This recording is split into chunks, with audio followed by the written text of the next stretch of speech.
Welcome, final expense agents and brokers, to the most popular audio training and podcast in the industry, The Lead Jerk Show, where we cut through the red tape and give you only the best in expert interviews. So strap in and grab a cold beverage and get ready to learn and earn. Now, it's my pleasure to introduce you to the one and only Matt Lowery, also known as The Lead Jerk.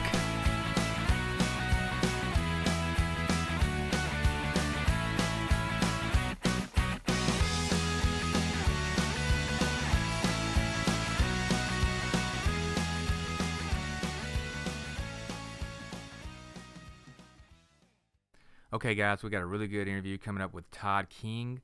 Unfortunately, around the 30 to 31 minute mark, Skype decides to go haywire, and it threw our timing off really bad, so I had to cut the interview at that moment while I was editing.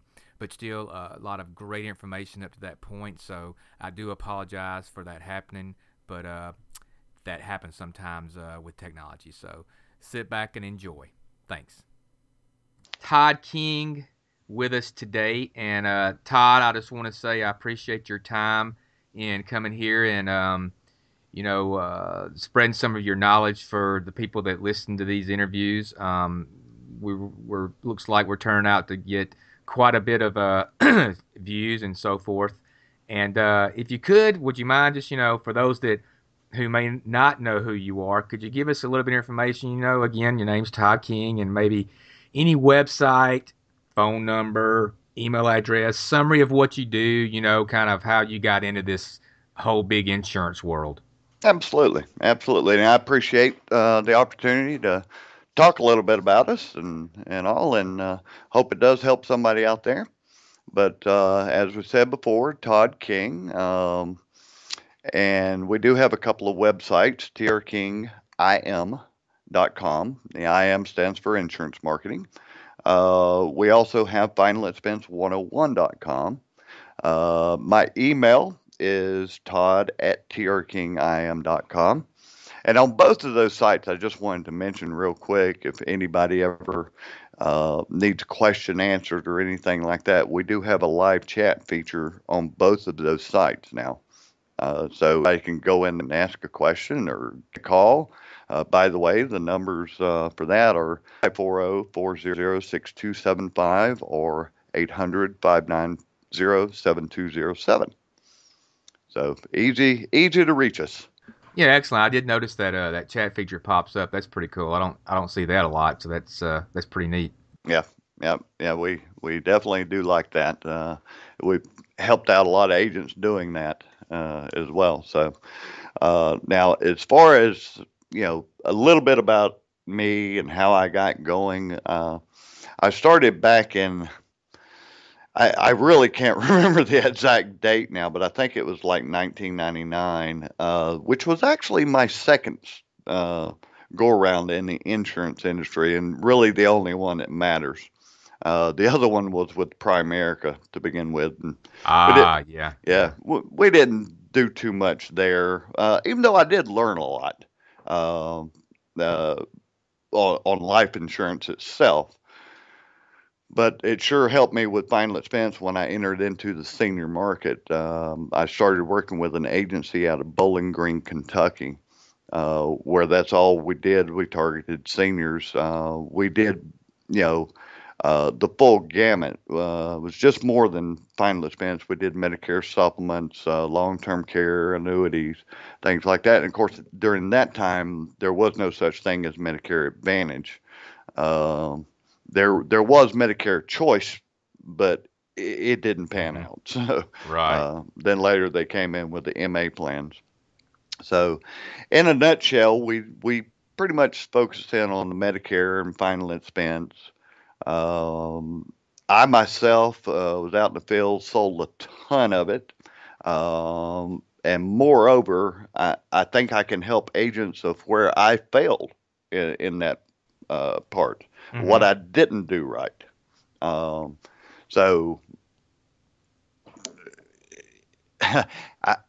I'll tell you this. There's one thing in this business that I have found. If the agents will just be consistent, that's consistent in ordering your leads and consistent in working them, Right. you'll be okay. You'll be just fine. Now, Yeah. of course, Yeah. I found the same thing, Todd. I agree. and that's one thing that I wasn't. When I was actually in the field, I would work really hard and make a ton of money, and then I'd just sit back and do nothing, which is the wrong thing to do. It really is. I've seen many agents who have done the same thing that eventually they got out of it. In my case, I just sort of kept it going. And as far as recruiting goes, you know, I actually went on the insurance agent forum there. I had already seen sort of the writing on the wall. I was my background and things that I've done in my life is tended to go towards the recruiting side. But I still, even when I joined the forum, I did not intend on recruiting. But what I did notice when I went in there, and I only went in there to learn some things and maybe expand my horizons in different areas. Right. But one of the first things that I noticed was all of these agents were on these very low contracts. And so when I would see an agent, I would say, hey, I can get you a better contract than that. And I had no idea that it would pan out to be what it is today. No idea. I was just helping people out, giving them a couple of contracts here and there. And from that very day, my phone has not stopped ringing, which is a good thing. I'm I'll say a great salesperson, even though I don't really consider myself a great salesperson. I consider myself more of an educator than a salesperson because I'm just not that type to push. Right. Uh, and there are some great ones out there who are good at that. Your Tim Winders and things like that. They know how to push easy. I've never done that. I just go out there. I find out what they need. Either they need it or they don't. Either they can afford it or they can't. Right. Right. Consistency, like you said, getting in front of enough people. Exactly. I almost hate saying it's a numbers game. But it is. It comes down to brass tacks. It is a numbers game. Now, there's many things you can do to improve those numbers, but even the brand new agent who doesn't know anything, if you just get out there and just keep going, you'll learn along the way. You're gonna lose some that the normal little bit of an experienced agent would have gotten. Sure, it is part of the process. There's so many things, even we have final expense 101. Of course, I think it's great and all that. And there's other sites out there that are great. There's other mentors out there. David Duford, he's great. Yep. Scott and Travis over at FEX, where they have their calls and everything. All those Sure. things Yeah. are, all those things are great, but there's no way to learn everything until you get out there in the field. That's right. And going back to talking about that numbers game, you know, you hit the nail on the head. The longer I'm in this, the more I discover, it's, let's see, let's look at it, Matt. Hey, you've got a lot of leads to work this week. You're gonna make a lot of money. Matt, you don't have that many leads to work this week. You're not gonna make as much money. Yeah, yeah, exactly. That's exactly right. But one thing that I have seen numerous times, a lot of agents brand new coming over, and they're kind of like me. I'm kind of an analytical person. I've never been comfortable at selling anything until I knew the product, and I get that. A lot of agents want to learn things. I call them engineers because by nature engineers are that way. That's right. They've just got to analyze it to death and everything. But the problem with that is you'll never get going. You'll just never get going. You'll always find a reason to, yeah, you'll always find a reason to, you don't have this certain part of an application memorized perfectly or know how to pronounce that prescription. Yep, I know. Yeah, exactly. And I do get those calls all the time from agents. They're analyzing, and of course, there's certain things you've got to learn. You've got to, read your underwriting guides, get familiar with the applications, things like that. But once again, you're never going to do anything until you get out there and see the people. That's what it's all about. See the people, then you make the money. That's right. And I wanted to ask you, what, as far as, things that you had to overcome, when you were in the field, what were they, when you were working FE hard, that you try to help, you want to expound upon agents that may be listening that was maybe a light went off one day and really helped you? Um, that's a very good question. I'm thinking, well, first of all, I've got to go back to it, consistency. Um, Learning that the hard way, just being consistent, but also learning to accept no, and then move on. Uh, Sometimes you run across these clients and what you've got is good for them, but they just won't make that move. And learning how to accept that and just go on and realize that whatever, they've got their own reason. Yeah, you Me, can't chase them forever. That's yeah, right. Yeah. exactly. Meanwhile, I'm wasting my time. But I will say this. I was always, when it comes to leads, I've never thrown a lead away unless one of two things happen. They either tell me straight out, no, I don't need it, don't call me again, or they die. Other than that, Right. that lead never goes in the trash because timing is everything. You know, if if you run across someone that's recently been to a funeral, they're going to be thinking about it. It's on the forefront of their mind. You know, it's a timing thing. You know, many of us, well, for final expense in and of itself, for the most part, it is it's the procrastinator's policy. you know, That's right. Yeah, it is. they've Yep. gone for many years. They put it off. They put it off, and they put it off until they finally realize, hey, I can't put it off anymore. Opportunity is knocking right now. Yes, I should have done it before, but I can't cry over spilt milk. Need to do it now. So, but it is timing, and for the most part, your final expense is for the poor people. Now, I mentioned before that we did Medicare supplements as well, and Right. we mainly during that time we mainly targeted med subs and cross sold final expense and long term care and all that. It was just a great way to get into the door, an easier way, I think, to get into the door. But then there again, you're leaving some of the age groups out because on Medicare supplement, really the lowest that you're going to start talking to someone is when they're age 64. Right. So you're leaving ages 50 through 64 out a lot there. That's a Uh, lot of people too. Yeah. yeah, Yeah. it is, and of course there again, the closer you get down to that age 50, the less I think the less luck you're going to have on selling the final expense anyway. They're still procrastinating.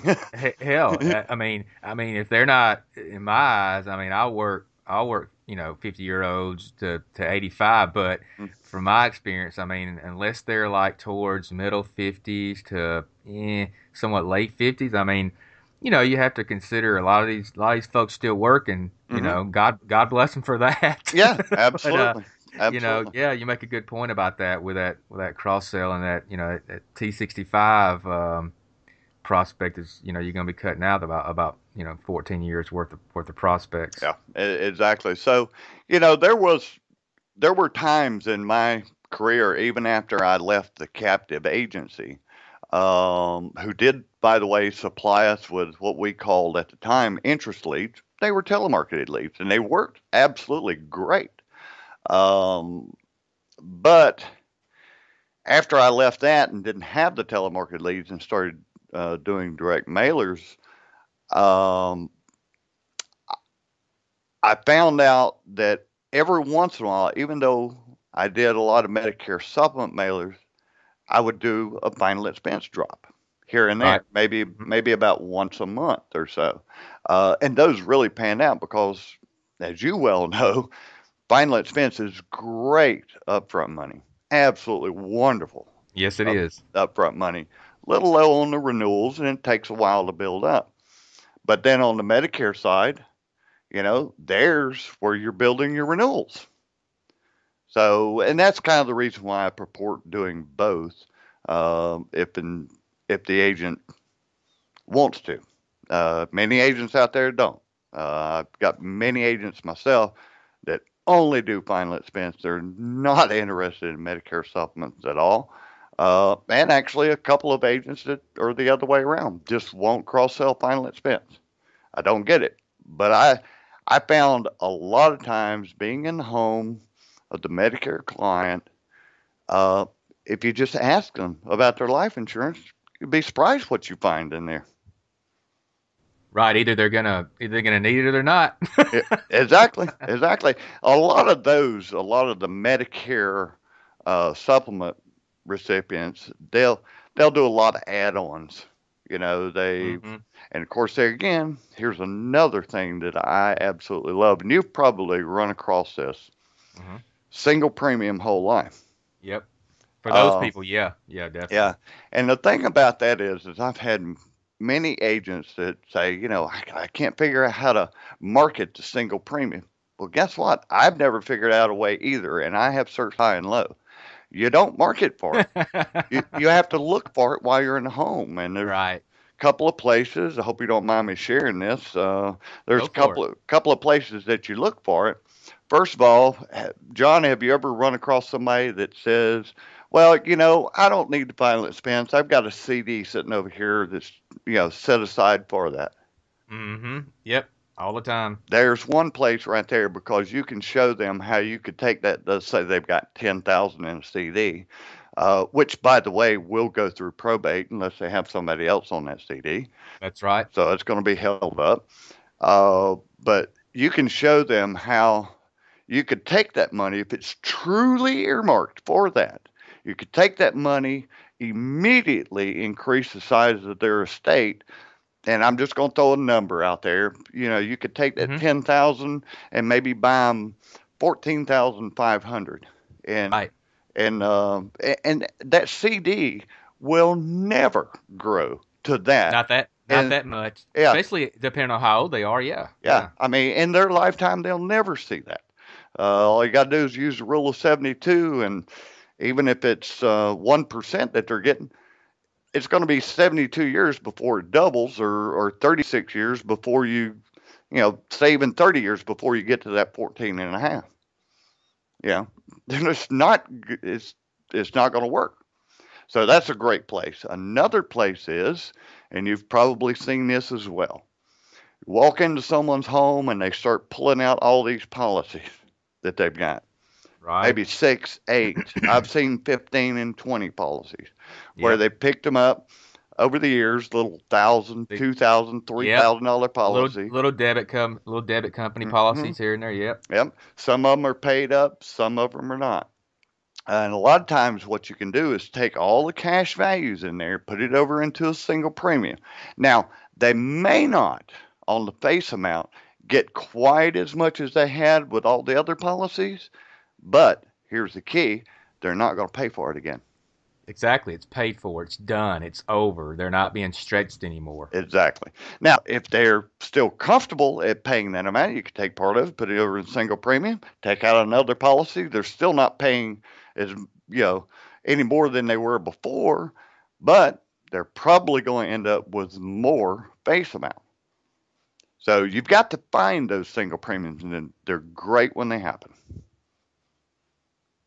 Well, going back and touching on the, you said you start with tail leads, and obviously that's, I do that Mm. too. Um, you know, my feeling on that, which we've discussed before, is when you were talking about you moved into direct mail, Hmm. and peppering direct mail, because I'm a big proponent of direct mail. I mean, it flat out works. Like you said, it's been proven it works. Mm-hmm. But then peppering stuff with tele-leads, and maybe even for new agents that aren't wanting to wait around 3 weeks. In some areas, maybe a little quicker, but 3 to 4 weeks for their first mail pieces to come back in.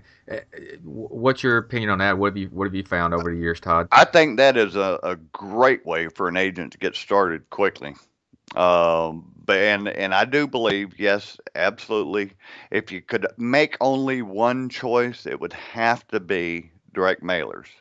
I agree. Yeah. But the telemarket leads are absolutely great, peppering them in there. They're quicker. Um, one of the problems that I've seen, we didn't discuss this, and you might be able to elaborate on it. With telemarket leads that I've seen with my agents is the people being telemarketed, and then you can't ever get them on the phone again. Yeah. That's the most It amazing happens. thing. I don't really get that unless they're absolutely looking for that call. So with telemarketed leads, if you're within inside the area, I really think your best bet is to go door knock them instead of trying to Yeah. call them. I do too, especially if you get a recording or something that you can play back to them. Yeah. Hey, Oh yeah. but going back to what you just said, on getting an answer the phone, Mhm. it seems like it never fails. About this time of the year, were we in June? Mhm. June 2015. Okay, about this time of the year, it seems it always falls off a little bit. Not the leads coming in, but the ability to contact them. Mhm. I mean, I so for me, it's not a question of is my woman doing her job, because she's downstairs. Right. So I know how many passes she's making, Mhm. 4 or 5 sometimes in a day. Mhm. And what we started doing is making it a habit. Some of these guys get their tel leads and they'll call them right away. Mhm. Okay. Mhm. Well, depending on how fast that lead is delivered to the agent from the time it's generated, you might want to set on it about 48 hours, because what I'm finding is if they're called a little too quick, they're gun shy thinking they're getting another call from somebody. So Ah. 8 to 72 hours is a little cool down period from when they got Mhm. the initial call. Mhm. And then she can sneak in there, and sometimes, that she'll get them and then call them different times too. But that's what I found is some people call them back too fast. Right. Right. Okay. All right. That's fair enough, and that actually makes sense to me. Yeah. Yeah, and it goes back to I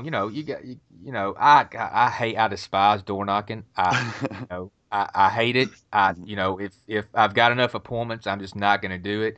I'll save that lead. Uh, you know, just as most people do, save it. And if I'm back in the area, I'll door knock it or whatever. But Mhm. Mhm. diminishing returns. After I know it's been called 25, 30 times, and it's time to door knock it. And I will say this since we're talking about the difference between telemarketing and direct mail by far is going to have a longer shelf life. And I tell Yeah. people that, they're like, "What do you mean?" So I go into explaining, hey, look, uh, 3 weeks maybe you tell lead, you're dead. You can't get them within that, you're dead. I Yeah. mean, you might hang on to it if you want to, Yeah. but it's done as far in my book. All right. A direct mail lead, I'm comfortable working at 9 months to a year. Mhm. Uh, if that's what it takes before I give up. So Yep. I completely agree with what you're talking about as far as not getting rid of those. Yeah. Yeah. I've sold many of them like that. As a matter of fact, I've gotten in mailers from where I dropped a year ago with this particular company. All of a sudden, here comes one in. Really? Wow. Okay. So sometimes the client's real late in sending them in, and then every once in a while, I have gotten the stray lead that, oh, we never got this over to you. It's okay. I sold those too. Right. You got stragglers that come in. Hmm. You know. So let me ask you this, Todd. This could be a touchy question, Okay. but you've been doing this so long, you've seen companies, when I say companies, I'm talking about carriers come and go. Some jump in, they get out Hmm. with specifically final expense. But Hmm. if you could say, who's your favorite carrier now? or maybe favorite two or three carriers, and why from your experience? Just Right. looking from the outside in and the inside out, you've been on both sides. Right. Actually, I could name a list of companies and why I like them, and there is no one favorite. But I'll go over a couple of them in no particular order. Transamerica, the old Monumental. I like them just because of the ease of the underwriting with them. I'm not talking about the length of the app. I'm talking about the ease of the underwriting, no phone interview and things like that. They'll just take a lot of things that some of these Right. other companies won't. So we like them for that. Um, I like Settlers Life. Settlers Life, especially with their bonus program they're doing and with no intentions of taking that away. So, an agent might be on a 110 contract or whatnot, but if they'll put at least like 3,300 a month with them, that's an extra 10% bonus. So it's like being on a 120 contract. Mm. I Yep. like I like Royal Neighbors. Royal Neighbors has a good myriad of products. They are a very personable company. If you call them up, for instance, they actually act like they want to help you when you call them, unlike some of the other companies that treat you like you're a pain. You know, uh, those companies that want your business. And there's a few of those. Yeah, yeah, we both been there. We both been there. Uh, let's see if I can throw out. I do like Foresters.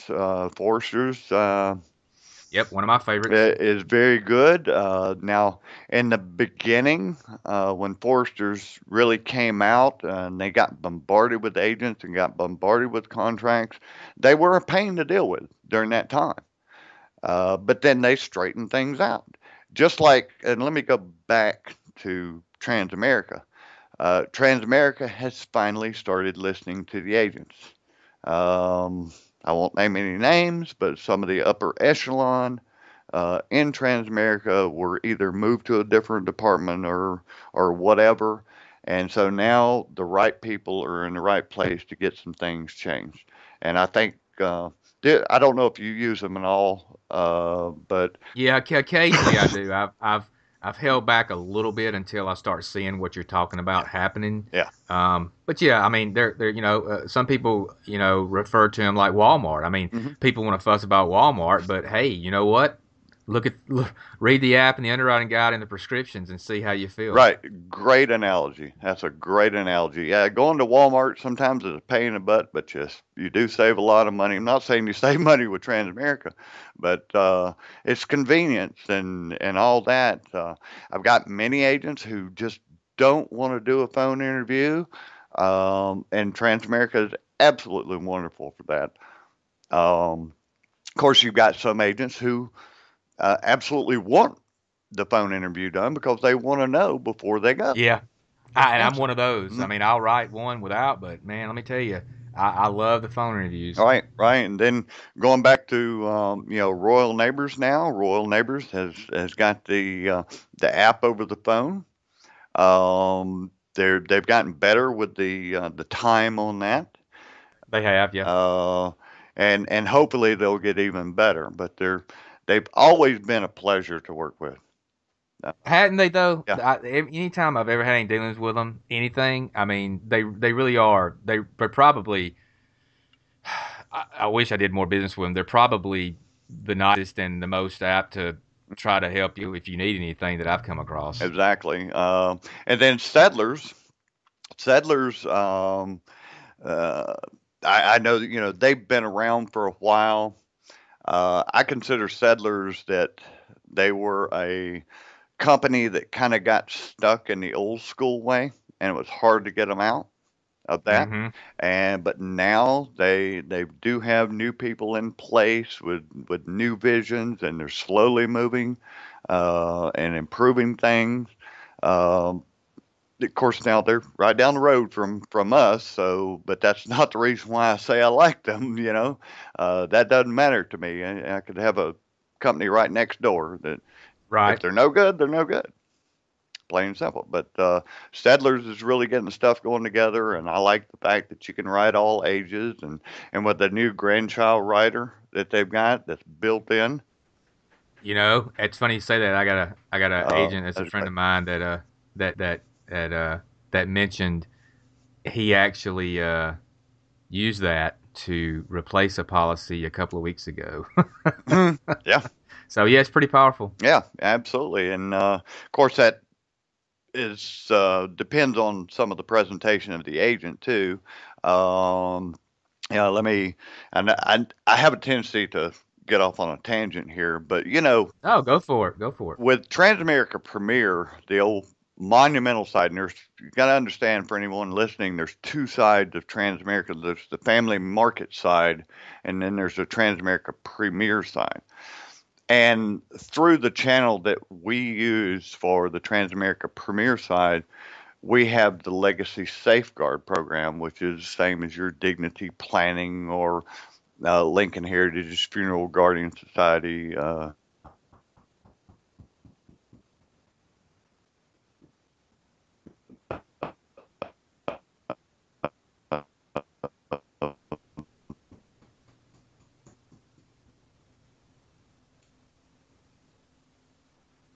So Todd, I think you blanked Consumer out on there Guardians. for a second. You Clients will there? never use that program, but it is a Hey, great can you selling hear me, feature if Todd? the agents use it. Can you hear me? Oh, Can you hear me, yeah, Todd? You I'm here. blanked out. You blanked out just a little bit. I Can you? can.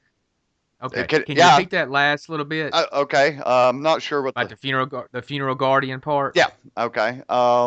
What I was saying is the Legacy Safeguard and Settlers Covered program, by the way, is the same thing. If the agents will just use that, it is a great selling feature. But I do find a lot of agents won't use it.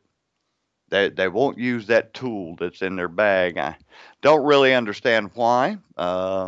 Maybe the agents don't feel like they need it or whatever. But We're younger and more stupid, Todd. I,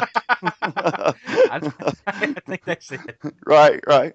Well, We're always go, go, go, but I agree. People need to slow down a little bit and learn their stuff a little better. yeah, I'm guilty of that myself. right, right. But yeah, excuse me.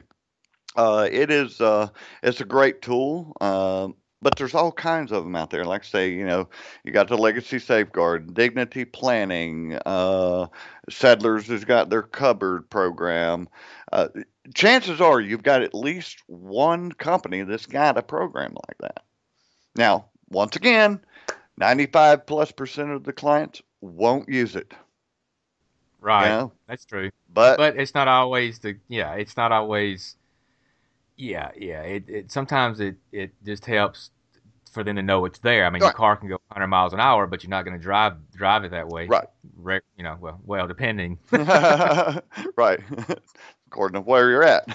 But, Exactly, and what's going on. yeah, yeah. So, as far as agents in your group that you work with, what you got there as far as, I know you've mentioned some companies there, but like can you nail down like, product selection, lead selection? What's your take on all that as far as, carriers go and uh what you bring out, what's your agency all about? Okay. Well, we started the agency on of course our motto is do the right thing simply because it's the right thing to do.